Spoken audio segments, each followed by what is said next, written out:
We're going to spend the next 30 minutes or so just talking about something near and dear to our hearts, which is enrichment. And we have seen enrichment work for every type of facility out there.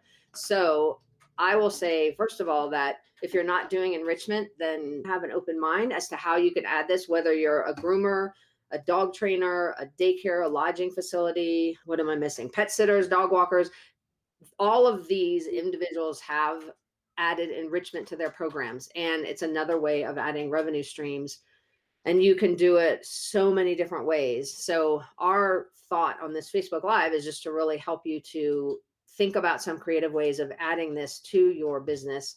And for some people, that means just adding it as an add-on activity or a VIP option. For some people, that might mean you completely redo your entire service mix to be enrichment focused. So either way, it's a great thing to consider. And I will say that today's pet parent is more interested in enrichment than ever. And they're also interested in really tailored care and concierge level service for their dogs. So this is a service that today's pet parent is actually going to be more interested in. And I think, and Susan said this yesterday on a webinar that we did, that this is really the future. It's actually the current of pet industry right now. I think in 5 years, 4 to 5 years, as Susan said yesterday, we are going to see this as the norm, and the people that are doing day-long play or just basic overnight lodging, or just come in and get your dog groomed, send them home, or just a regular dog walk, that's going to be like a commodity service that people are just going to do price shopping for, and you're not going to get a high enough revenue really to make that worthwhile. So we would say looking at enrichment is really the way to go for a lot of reasons. One, because you're going to generate more revenue, you're going to make your business more successful and stand out more. And I also think you're going to be catering to the pet parents to begin with. So that's what I'll say to start with. Susan, what do you want to add? I'd be interested what questions people have, why they haven't done enrichment, what's stopping them. Some of the things we hear about are not knowing the space, where to find it, and you may have to get creative. But the nice thing about enrichment is it really doesn't require a lot of space. And so depending on what activities you pick, a lot of them can be done in boarding enclosures. You can do some things in your lobby when it's not super busy. I think you can find space. So also looking at what is a profitable service, and enrichment is very profitable. So it may be worth transitioning space so you can do enrichment from maybe another service which isn't as profitable. So I know that's one of the big obstacles. People don't know how to price it because we're used to comparing pricing to what our competitors do. And if competitors aren't offering it, we don't know how to price it.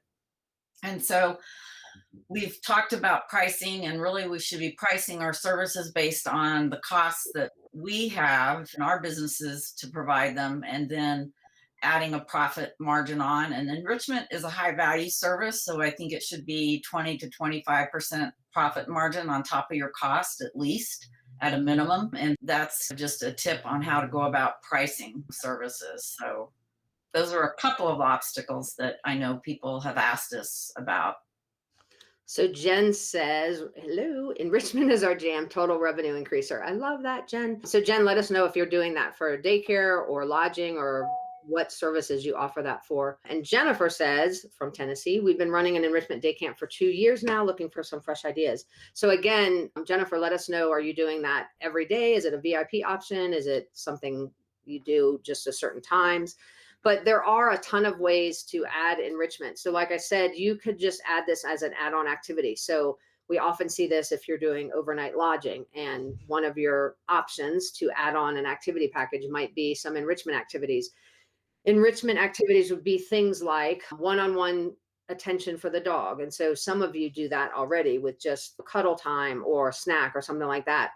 But typically with enrichment, you're doing a little bit more for the dog, something that might exercise the dog's brain or get them to think differently. You can add tricks, you can add any kind of obstacles, you can add nose work, we have a whole list of things you can add. So it's really the sky's the limit. And it's not about teaching the dog to do all those things. It's about giving the dog the opportunity to experience some new things. So you don't have to have a trainer. I will just stress that. You don't necessarily have to have a trainer on staff. Even if you're just going to teach, we recommend the Climb from Blue Nine. So to do platform training, even if you're just going to work on some platform training or some stationary object training, your basic handlers can do that, and you can teach them how to do some special skills and special activities with those dogs. So you don't necessarily need a trainer. So you can add it just as an add-on activity package where you're just going to say, okay, we're going to spend 15-20 minutes with your dog doing XYZ. And you might tailor that to the dog. You might have a different theme based on the time of year or whatever. The other way we've seen it is to add it as a completely different option. So most often we see this in daycare, but you could also do something like this with pet sitting or dog walking, where what we see in daycare typically is you have the day-long play, and that's one option at one price.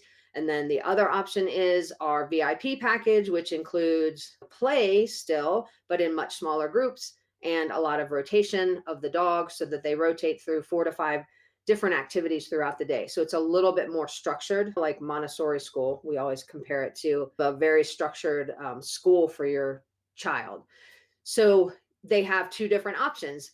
So you could do that also with your dog walking, like the basic dog walking option. I'll take your dog out for a 20-30 minute walk, or we will take them out for a 15-minute walk and then do 15 minutes of enrichment. And obviously the enrichment would be priced at a higher price point. So you can do this a lot of different ways. I would say those are probably the 2 most common. We've seen it with groomers who add on enrichment packages for either dogs that are going to be at the grooming shop after the groom and they're just going to sit in a crate. So rather than sitting in a crate, let's do some activities with them. We've also seen it added on for folks who have dogs that really don't like being groomed. So it's an extra activity package to distract the dog while they're being groomed. So using something like a licky mat or a stuffed Kong that someone would hold while the dog is being groomed, which again, I would be adding additional fee on for that price, but that's also helping the dog to get a little bit more comfortable and a little bit more used to the grooming package or the grooming itself. So there's just lots and lots of different ways that you can do this. Okay, so for Jen, she says, for our pet sitters and dog walkers, they're now carrying extra items because some clients are still not investing in their own enrichment activities for their pets. Cats, dog. I love that you're doing it for cats and bunnies and pigs and and all that. So yeah, I would say for that, I would recommend having some supplies that if you're sending people to people's homes, I would have some supplies that your pet sitters or dog walkers can use. You might also look at, we had a lot of people during COVID that actually rented out some of their equipment. So the owner actually kept it at their house for a rental fee. So that's an option, with the ultimate option being that they try to buy the stuff from you. So if you can give the owner a reason to use the equipment when you're not there, then that's a little bit of a way to encourage them to start using the equipment. And then hopefully that leads to them buying the equipment. And if for most equipment, like for climbs, which we recommend a lot, you can actually become a dealer through the Blue Nine website. And then you're actually getting a discount when you purchase, and then you can sell it for retail. So you actually can generate a little bit of revenue on that type of a situation as well. I don't know, Susan, if you had any other comments for that. No, I think just understanding the different species, how can they be mentally enriched, what senses, and I've seen more and more enrichment activities being talked about with cats that we traditionally think of for dogs. So I think it's just really knowing every type of species and having alternatives, because even within dogs, some dogs really love, I think almost every dog loves nose work, but not all dogs are really into doing tricks. So having some alternative and different types of activities, whether it's mental or physical, that will appeal to all ages, puppies, adults, and even seniors. Enrichment's great for senior dogs. The other thing, I'm going to come back to this question in a second, but the other thing Jen said was every training session includes enrichment. Most pet care visits and dog walks include enrichment, and we've raised our rates, which is awesome. And Jen also said she was a dealer for Blue Nine. And activity wise, I love these ideas too. So scatter feeding on grass, sidewalks. I do a lot of scatter feeding with my dog when I'm really busy and it's really hot out, which it is right now, hot for Colorado. But enrichment box, stuff feeding vessels. So I love that as well. Jen, one idea I just had regarding the people that don't want to pay for the enrichment equipment, Another option, I don't know if this would work because I literally just thought about this while Susan was talking, but I wonder if you could charge that enrichment. Let's just say you're going to charge $10 more to do enrichment. I would probably charge more than that, but just going to make it simple. Let's say you're going to charge $10 more for enrichment. Maybe you charge a slightly higher surcharge if you have to constantly use your equipment, because there's some wear and tear on your equipment, blah, blah, blah. So maybe you could tell your pet parents, look, part of that $10, actually, we're going to charge another surcharge on top of that, and figure out how many visits you would have to do with the surcharge before, like, they should have just bought their own equipment. You know what I'm saying? So in other words, it's almost like a rental, where instead of renting, just say, hey, if you do this 50 times, you're going to have paid me enough that you should have just bought your own. I don't know if that would work, but that's an idea I just had. So I would look at that as an option too. And that could be for things like Kongs, or not necessarily treats, but for actual equipment that you're using over and over on your pet sit. So any kind of enrichment toys, any kind of food puzzle toys, the climb, snuffle mat, like anything like that. I think you could probably do that, and then encourage people to purchase it instead. And then I would love to switch completely to enrichment. I'm unsure how to schedule the dog days. So do you want to talk a little bit about that, Susan? Yeah, and that's part of the challenge with enrichment is it's so flexible and customizable that it can be a challenge. So part of it is just thinking about what activities you want to do. Do you still want to do some small group play? And then what other activities would you want to do, and how often? And start with a schedule of some group play plus maybe a one-on-one activity, or an activity with 2 or 3 dogs in both the morning and the afternoon, and beta test it and see how that system works, and also then cost it out to see what the pricing is and if that's something that would work in your market. So there's lots of questions. You guys are very chatty today, which is nice. We love that. So Jennifer said we're in a rural setting, so regular daycare was just not enough draw. And I do think that we've seen enrichment work pretty much anywhere. We've also seen daycare work everywhere too. So rural settings, city, suburbs, we've seen it pretty much everywhere. I do think a lot of whatever services you're offering, a lot of it is how you're talking about the value and how you're talking about the benefit to the client. And that's true for enrichment as well. And one of the biggest changes, if you're adding, especially if you're converting your current services to an enrichment only service, is making sure that you are explaining to the clients why you're changing your services, and why the new service is better, and why the price is higher. And a lot of times we also see clients that ask, why are they going to have rest periods now? Maybe they have more rest periods with enrichment, which is typical. So it's really fine tuning your marketing message to make sure that you're explaining how much fun the dogs are having, and how much better it is for them to have this structured environment as opposed to all day recess, which is like the all day play environment. But it really does depend. If you're finding it's a struggle, then I would really reach out to get help with your marketing overall, because most of the time what we find is it's not that people don't want the service, and it's not that people won't pay for the service. It's that the message you're sending somehow isn't resonating with your ideal client. And that's a marketing problem. That's not I can't do daycare, or there's nobody in my area that wants it kind of problem. So hopefully that makes sense. So let me see. Yeah, so Joe said country setting was getting clients was more difficult, so enrichment was the draw. So that's awesome. And then there's some discussion about just typically like how long sessions last. And if you're doing daycare what we call daycare 2.0, which is an enrichment model of daycare, we typically tell people to set things up relatively simple at first, and the rotation is going to be 4 to 5, maybe 6 at the most, but I usually would say 4 to 5 activities throughout the day. And the length of those activities are going to depend on what the activity is.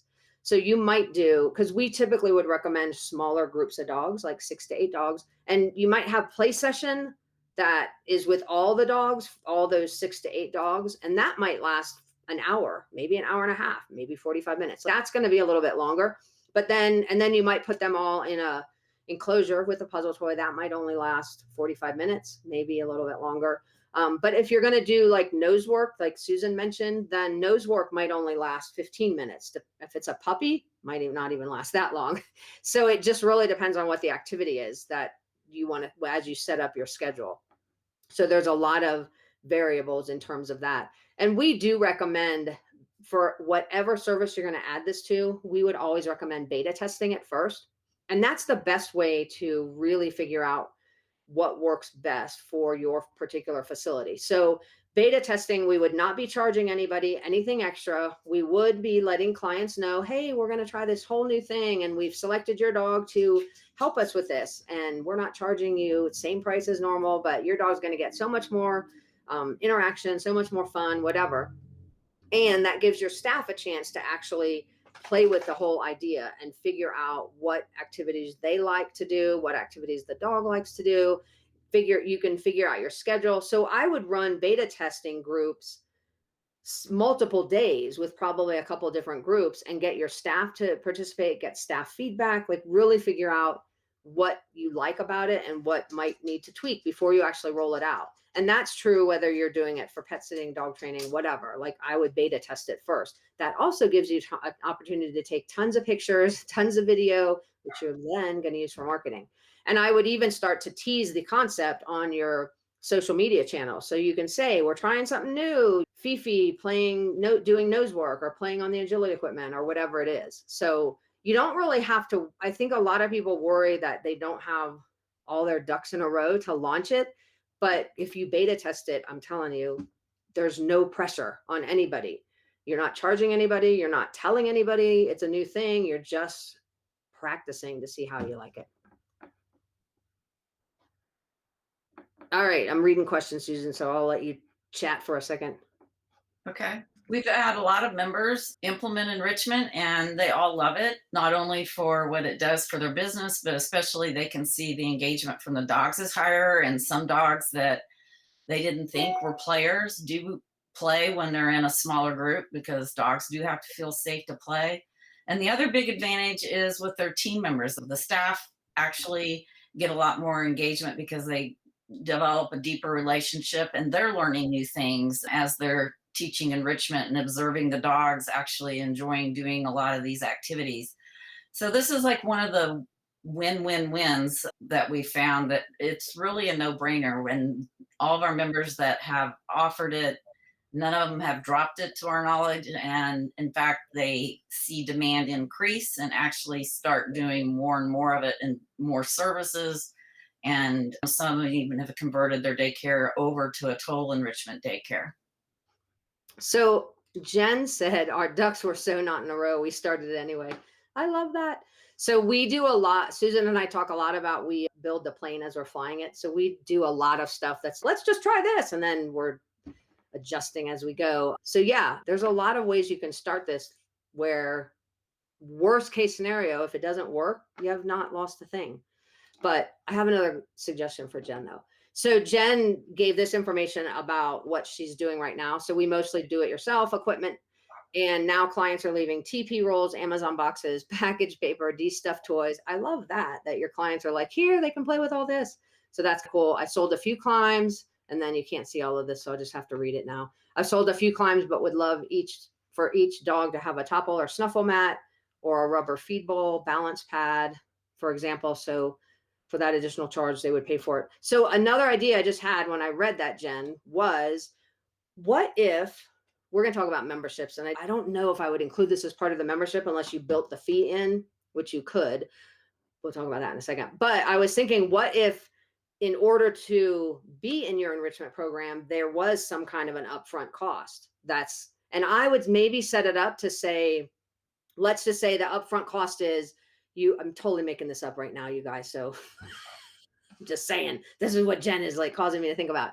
But what if you said, okay, you're going to do enrichment. If you want to do enrichment as part of your program, then there's an upfront cost of $100. I just made that number up. I would obviously price this to make sure it's right. And then they get to select, like with that $100, you can say, you can pick for your dog package A, B, or C. And you obviously build in profit, so you're making a profit. But so that list that you just said, I would love them to have a snuffle mat, a rubber fold, a balance pad, like something. So maybe they're not going to buy all of those, but maybe you say, we have these 10 toys or equipment that we really use all the time.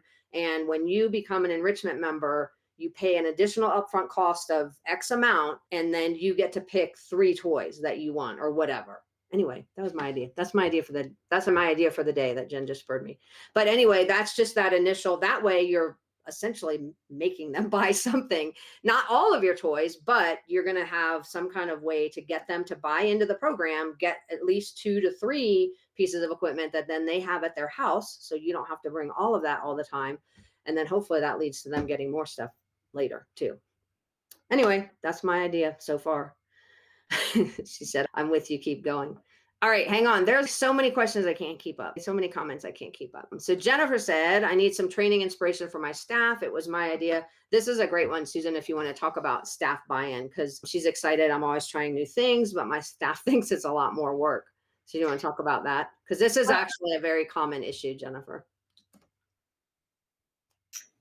Yeah, I think you need to help them see how it benefits them and that it provides them an opportunity to learn and do new things, and actually let them try it out and let them see what it feels like as part of that beta test. And it gets down to they're going to get paid for the hours they work. And so what they do, they're still getting the same pay, or they may actually be able to make more pay. We have people that have set up enrichment counselor is like an advancement role. And I think the big thing is letting them try what it feels like to do something different with the dogs, because in their mind, they haven't tried it out yet. And so they don't understand how much easier it is to lead a group of 6 to 8 dogs versus 15 to 20. And so I think the biggest thing is just having them try it and doing some of that beta test days.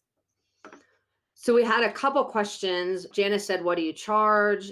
And Karen, I think, how do you figure out the initial staffing when you don't know the number of dogs you have? I'll talk about the pricing, and then we'll talk about how that translates into scheduling. And Susan, if you want to talk about setting that schedule. But in terms of pricing, and Susan touched on this before, pricing really, we could do an entire day-long session on pricing.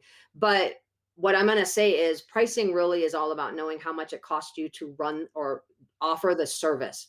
And I feel like a lot of us don't sit down and actually calculate that, but you really need to sit down and say, if I'm going to do this particular service, whatever, and this is not just for enrichment, this is for any service you're offering, you have to know what it's costing you. So how much is your payroll? How much is it costing you in supplies, treats, or whatever, like on a routine basis? So you have to know those costs. And then we would factor in a percentage of your fixed cost. If you're doing dog walking, that fixed cost might just be your car or gas. If you have a facility, those fixed costs are going to be a percentage of your rent, your utilities, your insurance, like all that stuff. And then figure out what that is, and then add a profit margin. And again, as Susan said, at least 20% profit. That gives you what you should be pricing this at. If you don't do that, then any price that we throw out, like, oh, you should be charging, I don't know if that's good for you or not, because if I don't know what it costs for all of your fixed expenses, I don't know what it costs for your labor, like I'm just throwing out a number. And that's also the problem with comparing your costs to others in your area. It's a good benchmark, but you don't know if they're making any money either. So I wouldn't necessarily put all my eggs in that basket to say, oh, I'm going to charge the same as what they're charging, or slightly more or slightly less, which is often how people price. But you don't know if that person's making any money. And you also really don't know if they're offering the same good service that you're offering. So the best way to price is definitely you can see what others are offering as a comparison, as a benchmark. But the best way to price, know your cost, add a percentage of your fixed expenses, and then add profit. That's your price. In terms of staffing, because that's a really good one, typically we do recommend figuring out your capacity. And then Susan, you want to talk about cancellations and that kind of thing and how we work with that? Yeah, once you've figured out your initial schedule, that will tell you how many staff that you need based on the number of dogs that you are planning to have. And then because you're doing smaller groups and even some one-on-one care, you may have to change your attendance policies to participate in enrichment. And think about, like, child, you've reserved your spot for Tuesday, Thursdays every week. And if you miss a Tuesday, you still pay because they're holding your spot for your child, even if they're not there. And this is different and new for pet care, but I can tell you a lot of our members that have implemented enrichment do it and it works. People see the value and are willing to pay for their spots, even if they can't make it in order to ensure that their dog will be there the majority of the time. Yeah, and the other thing that we do look at is, because this question comes up a lot, is for those of you, especially that are doing lodging, or really it could be any service where you have peak season, usually at the holidays, where your business just ramps up, and maybe it's you're a dog walker or pet sitter, and you just at the holidays you just don't have the extra time to do enrichment because you have so many new clients. For lodging, obviously we see it a lot where the lodging capacity hits the peak and sometimes even goes over, so people run out of space. A lot of times folks will expand their lodging into some of the daycare play space and they just don't have any room. Or again, they don't have the time to take care of all those dogs who are lodging and also do daycare. So we also have seen that a lot of people that do this enrichment, they set it up so it's on some kind of a schedule. Typically, we talk about it in terms of semesters where you're matching the school season. And only because typically the school season also matches your peak seasons when school's out and people go on vacation. So it might even be summer, depending on what your summer looks like. So there you can do set up the scenario where, let's say, from in the fall when school starts, your semester for enrichment starts, and then it ends when school gets out. So maybe they sign up for that. Let's just say that's a 3-month period. They sign up for that 3-month period of time for enrichment. And then, like Susan said, they're committing X number of days for that period of time, whether they're there or not. And then it ends at the peak season, beginning of the peak season. So now you can say, okay, enrichment's done because we don't have time to do it anyway. And that's when your peak season starts. So you have to look at your capacity as well and know your capacity for everything staffing wise and all that. So if you've been in business a while, you probably already know some of those things. And then it might just be that we can still do it, but we can't take as many dogs. So maybe you have half the capacity or whatever, and that might happen like in the summer. So you have to figure that out for your facility as well. Or we've also seen people who during COVID, because of lodging stopped during COVID, we have worked with some facilities who are like, you know what, we rolled out enrichment and it's doing so well, we're not even going to start doing lodging anymore. Hey, that's another option too. You could, if you find out that it's very successful. We also had people that renovated, did some, not really renovations, but they pulled out some of their lodging enclosures to give more room for enrichment. And if you think about that, and Susan brought this up like several months ago during COVID when we were talking to some of our clients, that if you think about the average pet care facilities, they're maxed out at peak season. Sometimes they're over, but the rest of the year, they're not. So does it really make sense to do some number crunching and decide, does it really make sense to have an extra 10 runs when the only time those 10 get filled is our peak season? Or should you pull those enclosures out to give you a little bit more room to offer enrichment where you're making money? You know what I'm saying? So I would run those numbers as well to decide what makes the most sense for that type of layout, especially if you have a lot of enclosures that aren't, if you're at capacity all the time, then that's not a question I would ask myself. But if you have a lot of enclosures and you're like, yeah, we use like half of them most of the time and the other half we use at Thanksgiving and Christmas, then figure out the numbers. What makes more sense? I mean, where are you going to make more money? Having those things sit empty or pulling them out and using that space for something else? All right, that was a soapbox issue apparently for me. All right, so I'm gonna just look to see if we had other obstacles. I'm looking. Susan and I actually just did a whole entire webinar on enrichment, adding enrichment. And so I literally didn't think about this before, but right before the call, I was like, right before the Facebook Live, I was like, maybe we should just give them that webinar replay. So I'll put a link to that. But I'm just going through to see, because I know there were other obstacles we talked about, Susan. So if you remember them, you can mention them, but I'm going to look them up real quick to see. I'm scanning through the PowerPoint real quick. Wow. Deciding the best option was one of them. So really determining how you want to add enrichment was one of the obstacles. And then I think the other obstacle, and we've talked a little bit about it, is really determining your activity schedule and what you want to do, what activities you want to do. So we did talk a little bit about that. And then finding space. Do you want to talk a little bit about finding space? Yeah, we've talked about it. I talked about that at the very beginning, but like you said, you can use enclosures. You may not have to take them out midweek.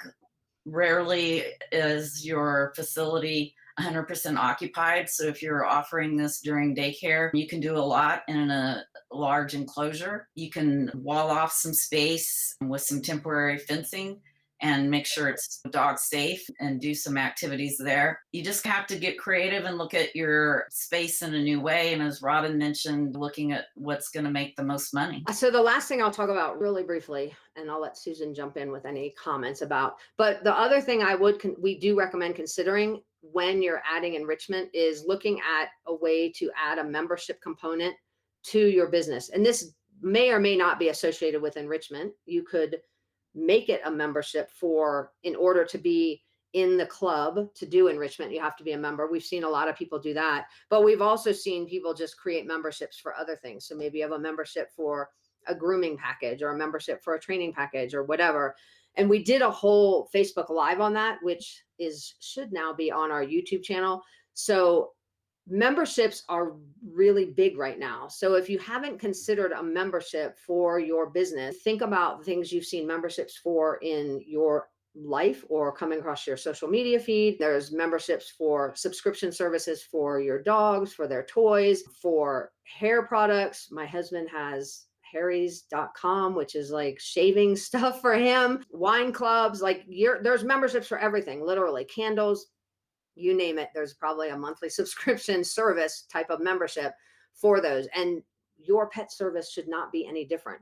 So really get creative in thinking about how you can add a membership component to this. It's a natural, we talk about it the most with enrichment programs because it is a natural, because enrichment, to go back to that question Karen asked, because enrichment does have a more limited scope, usually there's not enough space for everybody to do it. So usually you have some kind of a cap. Usually you have staffing requirements. And then as Susan said, you usually are getting people to commit to a certain amount of time because of the payroll factors if people just don't show up. But because of all that, it actually is a really good opportunity to say, this is an exclusive club and you have to be a member to be in it. So if you haven't seen that, then definitely check out our YouTube channel and find the webinar or the Facebook Live we did on memberships as well. I don't know, Susan, if you have any other comments on, I know we could talk like forever on membership, but I wanted to at least bring it up. Yeah, no, I think that the Facebook Live, we gave a lot of ideas. And so I think that's a good one to check out. But a lot of people have found that it is a great fit because the demand is there. People get the value of what enrichment is providing to their pets, and memberships can help you manage that demand to the people who are the most loyal. Okay, this will be my last question. So Jen said, any ideas for a do-it-yourself enrichment event? We're thinking of doing a community gathering of items and doing an enrichment workshop where we show people how to build things, how to figure out what their pets like, how to start slow, preferences. How much should I charge for that? Charging, I would go back to the same thing we said earlier, is like how much time is it how much of your time and your staff's time, and factor those expenses in terms of payroll and your time just in terms of planning or whatever. So the same thing, I would figure out what it's going to cost you to run it and make sure you're going to make money. And with that, like obviously you're going to divide all of your costs by how many people you think you can get to attend so that you can cover your costs and hopefully make money on it. But I think it's a really fun idea. I always think, like off the top of my head, I do think bringing people in and showing them how to use some of the equipment and how to figure out what their pet likes.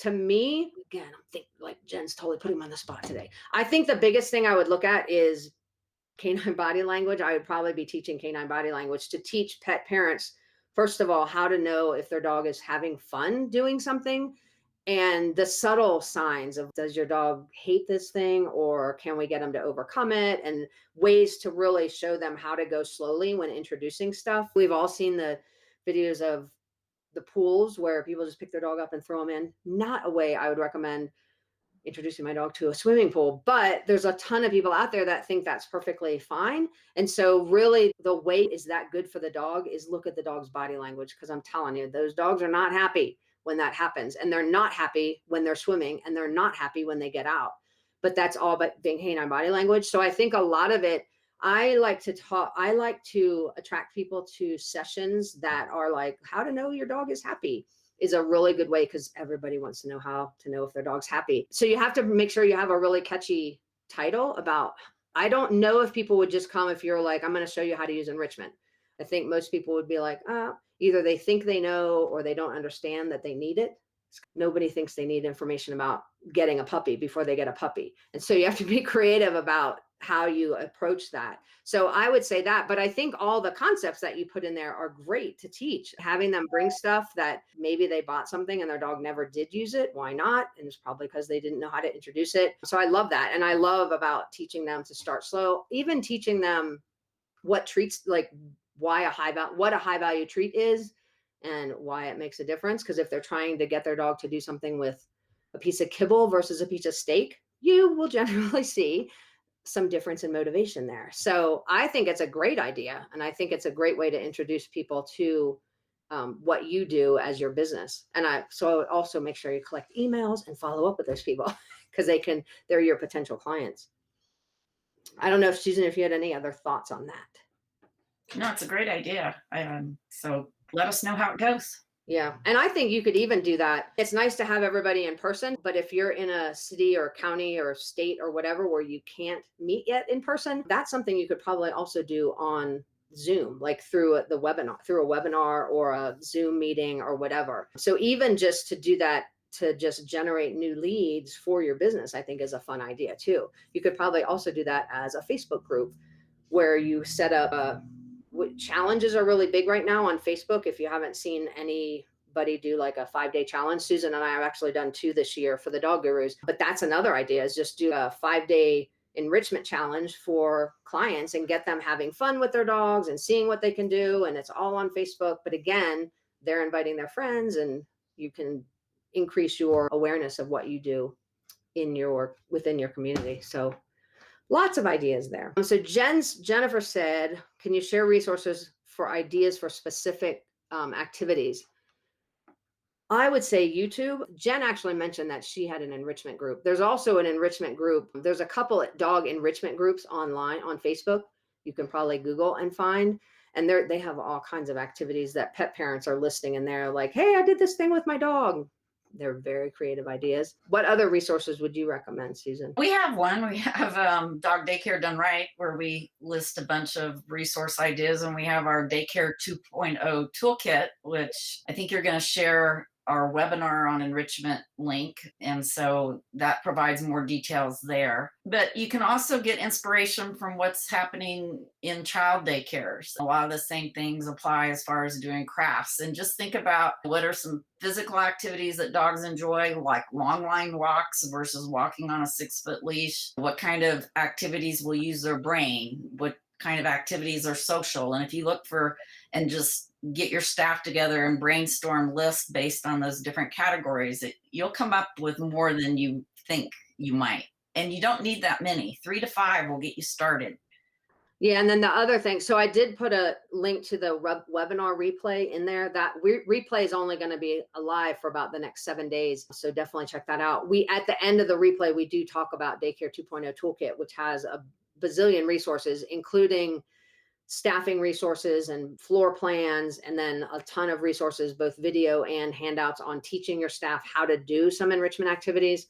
Other resources I would look at are Blue Nine Pet Products actually has a YouTube channel that has a lot of really good resources. I don't think people utilize the Climb. If you happen to be using a platform or the Climb, there's 80,000 things you can do with that.